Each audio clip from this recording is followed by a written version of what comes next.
Se você acompanha o canal aqui, já sabe que a filosofia tem muitas áreas. E hoje eu vou entrar dentro de uma área da filosofia que é a metafísica, para trabalhar dois termos, que são eles, ente e essência. Tá vendo esse livrinho aqui em cima? Eu vou usar ele como base, mas eu vou fazer uma leitura e uma reflexão livre. Mas, antes de aprofundar no assunto, deixa eu me apresentar. Olá, seja bem-vindo ao canal Aprendiz de Filósofo. Eu sou Josinácio, tudo bem com você? Espero que você esteja bem. Tomás de Aquino ele vai ser um grande filósofo, santo cristão. Filósofo e santo cristão. Ele vai ser também um aristotélico. Tem um vídeo dele aqui no canal que eu vou deixar aqui em cima para você conhecer um pouco mais de Tomás de Aquino, ou melhor dizendo, para você conhecer a filosofia tomista. Ao contrário de Aristóteles, Tomás de Aquino ele já faz filosofia baseada na revelação cristã. Ou seja, se Aristóteles ele fazia uma filosofia saindo desse plano material, tentando alcançar uma ética, tentando alcançar uma virtude, ou dizendo que é possível alcançar uma virtude através do hábito, e Tomás de Aquino pegando este trabalho de Aristóteles, as categorias metafísicas, profundidade, largura, quantidade, qualidade, pegando as bases da metafísica, as 4 causas metafísicas, causa material, formal, eficiente e final. Tomás de Aquino, pegando essa estrutura do próprio Aristóteles, ele vai, na sua juventude, escrever esse livrinho aí, que está aí, para dar uma introdução à metafísica de Aristóteles. Lá, Tomás de Aquino, ele partindo da pesquisa filosófica de Aristóteles e também com a revelação da fé cristã, ele faz outra filosofia, que vai ser conhecida como a filosofia tomista. O que é a filosofia tomista? Filosofia tomista é o sistema filosófico de Tomás de Aquino. Tomás de Aquino, ele parte dizendo que existe graus de perfeição. O homem caminha para uma finalidade. Já que Tomás de Aquino ele postula a existência de Deus, ou seja, Deus como ato puro, trazendo um pouquinho de Aristóteles, o motor imóvel, trazendo Deus como esse ato puro, perfeição máxima. Tomás de Aquino ele aborda de que o ente vai ser aquilo que existe. Para ajudar você, podemos ter o ente material, aquilo que existe realmente, e podemos ter o ente imaterial, aquilo que é captado pelos pensamentos, ou para Tomás de Aquino, aquilo que também existe no plano espiritual, ou seja, entes sobrenaturais. Um ente será sempre a realização da potência. Vamos postular aqui que Deus é uma potência. Eu estou postulando, não quer dizer que Deus é potência. Deus é uma potência que veio a ser ente realizando em ato na pessoa de Jesus. Ou seja, Deus se manifesta na pessoa de Jesus. Então, deu para pegar aí? O ente é tudo aquilo que existe. Ou seja, o celular é um ente, a luz, o utensílio que eu uso aqui para ter essa luz aqui no meu rosto é um ente, a estrutura aqui é um ente, o livro é um ente, ou seja, tudo aquilo que existe é ente. E pode existir também de forma imaterial, postulando aqui. E Tomás de Aquino, ele postula também a questão da essência. Essência é aquilo que é central, basilar na pessoa, ou seja, é aquilo que é necessário para que a pessoa seja pessoa. Vamos colocar. No ser humano existe 2 realidades. A realidade racional e a realidade animal. Tomás de Aquino ele vai postular, como Aristóteles, que todos os seres humanos buscam o bem. Todos os seres humanos buscam o bem, e não só o bem, mas também todos os seres humanos estão destinados a conhecer. Se estamos destinados a conhecer, existe graus de conhecimento que nós podemos alcançar. Ou seja, existe uma caminhada do ser humano para alcançar um grau de conhecimento. Poderíamos aqui até postular um iluminismo tomista, ou seja, existe pessoas que elas estão em graus diferentes. Então, os graus de perfeição se manifestam no ser humano, ou seja, existe um grau de perfeição de produção filosófica. Isso é muito pouco também de Platão, com o mundo das formas. Existe um grau de perfeição do exercício de ser professor. Existe um grau de perfeição de produção de conteúdo na internet. Então, já em Tomás de Aquino, não dá para colocar todo mundo em par de igualdade. A palavra mais certa aqui seria uma certa equidade, em vez de igualdade. Dá a cada um aquilo que é justo, ou aquilo que é necessário. Se Tomás de Aquino ele estava pautando nas ideias cristãs, ele pautava também nas ideias de Jesus. De que Jesus falava, a casa do meu pai existe muitas moradas. Seja perfeitos como o meu pai é perfeito. Então, nós seres humanos estamos caminhando para a perfeição.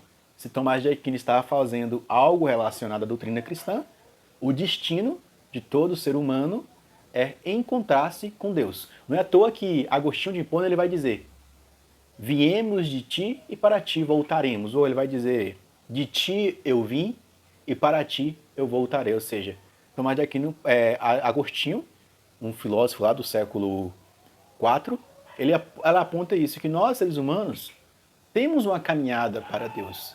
Buscamos nos direcionar para Deus. Tomás de Aquino estava buscando construir uma doutrina filosófica a qual pudesse levar nós, seres humanos, a um conhecimento verdadeiro. Ou seja, buscar, através dessa prática empírica ou material nossa aqui, alcançar algo que é superior. E seria talvez uma metafísica. Tomás de Aquino, ele recorre a um filósofo árabe, que é Avicena. Ele fala que essência, ou ente e essência, são o que é concebido primeiro pelo intelecto. Ou seja, se eu falar homem, apresenta de imediato um homem ao seu intelecto. Se eu falar mulher, apresenta de imediato o ente, mulher, e ao mesmo tempo a essência da mulher. Talvez a explicação de Tomás de Aquino fica muito abstrato para nós hoje aqui. Por ele crer em Deus, hoje nós vivemos uma cultura mais secular, ateia, mas Tomás de Aquino, ele dá algumas coisas aqui que servem para nós tentarmos entender o que é essência. Ele aborda que, para entender a essência, primeiro você parte do simples até chegar ao complexo. Você lembra lá de René Descartes, quando René Descartes falava, você precisa dividir algo grande em pequenas partes para você pesquisar as pequenas partes? Tomás de Aquino ele faz algo parecido. Parte do simples para chegar ao complexo. Parte do ente, daquilo que é visível, daquilo que está exposto na realidade, para você fazer uma caminhada até chegar na essência. Ou seja, naquilo que é basilar, naquilo que sustenta. Mas não é necessariamente que, porque tem um ente, o ente parte do ente para ter essência. A essência, ela pode existir sem mesmo ter um ente. Ou seja, Deus é um ser necessário que ele criou mundos, na visão cristã de Tomás de Aquino. Mas Deus existe por si mesmo, ele não necessita de algo antes dele para ele existir. Já eu tenho uma essência de racionalidade, de animal aí, mas eu sou um ser contingente. Ou seja, eu poderia existir e não poderia existir. Mas para Tomás de Aquino, a essência não necessariamente necessita que ela exista aqui na matéria, como um ente. Mas o ente é a manifestação potencial em ato de uma possível essência. Vamos trazer isso para uma área mais da matemática, para para facilitar? Se é partir do simples para o complexo, vamos pensar da seguinte maneira. Tem um objeto que você não sabe a medida desse objeto. Está na realidade, é um ente. Você, com seus dotes matemáticos, você vai medir quantos centímetros tem aquele objeto. Mediu de um lado 10, do outro lado 10, desse lado 5, desse lado 5, deu 30 centímetros. Agora você, em essência, ou seja, uma essência imaterial, já está na sua razão, no seu intelecto. Agora aquela coisa, ela pode se destruir. Porque você já tem as medidas dela na sua cabeça. Mesmo destruindo aquela coisa, porque você tem a medida dela na sua mente, você pode projetar ela novamente na realidade. Ou seja, você pegou as medidas, colocou no seu intelecto, no abstrato, depois você pode trazer novamente para a realidade. Não é à toa que dentro do cristianismo existe essa coisa. Nós somos imagem e semelhança do Criador. Ou seja, você tem essa capacidade de captar ideias, talvez aqui podemos ir lá para aquela questão de Santo Agostinho, captar ideias através de uma iluminação divina, você vai atingir esse plano espiritual, a qual eu não tenho essa habilidade, acredito que nem você tenha, mas nós temos essa habilidade prévia de que a gente pode captar coisas da realidade e transferir para a nossa mente. Podemos captar do ente existente a sua medida, a sua forma, a sua qualidade e a sua perfeição. Para concluir, se a gente parte do simples para o complexo, existe graus onde a gente está partindo do simples para o complexo. A gente está subindo a uma constante evolução de perfeição. Uma ressalva particular minha aqui, a sociedade de hoje, ela não tem mais modelos de perfeição. Não tem mais modelos às quais as pessoas pegam como modelo para se inspirar.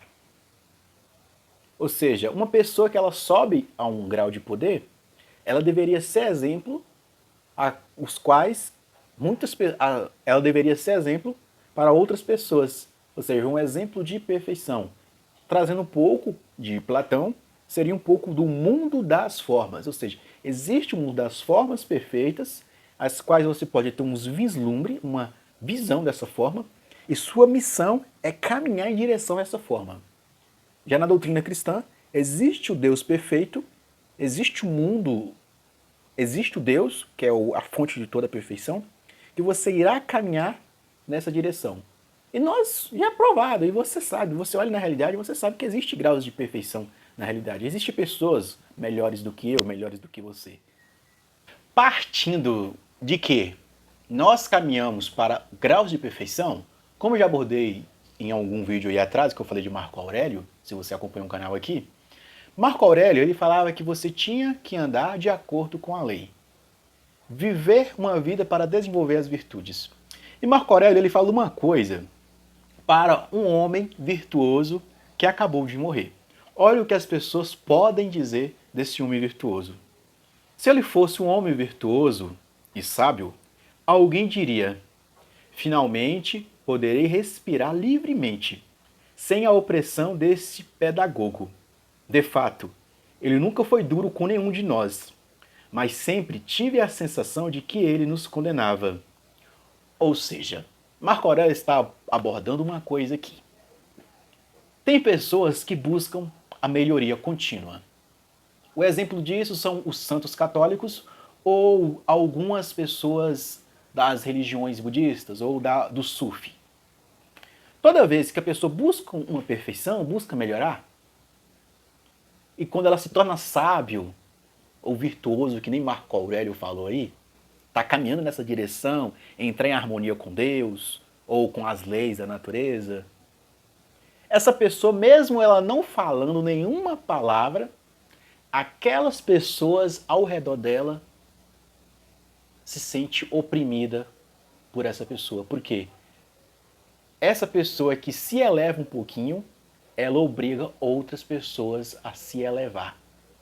Porque quando uma pessoa ela se destaca, ela eleva outras pessoas. Então, nesse fato, eu concordo com o Tomás de Aquino. e bato palmas para ele. Ele descobriu uma coisa aqui. Parte do simples para o complexo. Saia da sua simplicidade e chegue ao complexo. Ele deu até um método científico. Ele dá até outro método aqui, que não é dele, mas é do Aristóteles, a qual ele é aristotélico. Um pequeno erro no começo pode ser um grande erro no final. Ou seja, se você não tem umas premissas corretas para você desenvolver a sua filosofia, você pode criar um grande erro lá no final. Ou seja, se você parte da criação de uma filosofia ou de um pensamento de forma errada, sem buscar uma certa perfeição, sem buscar um grau de perfeição, sem ter uma finalidade, sem estar envolvido em realmente uma metafísica firme, sabendo a causa formal, a causa final, a causa eficiente, a causa final, você talvez pode criar muitos erros no seu desenvolvimento. É por isso, parte do simples ao complexo, e evite erros no começo para não ter grandes complicações no final. Tchau, tchau. Espero que esse conteúdo ajudou você nas suas reflexões filosóficas. Eu fui.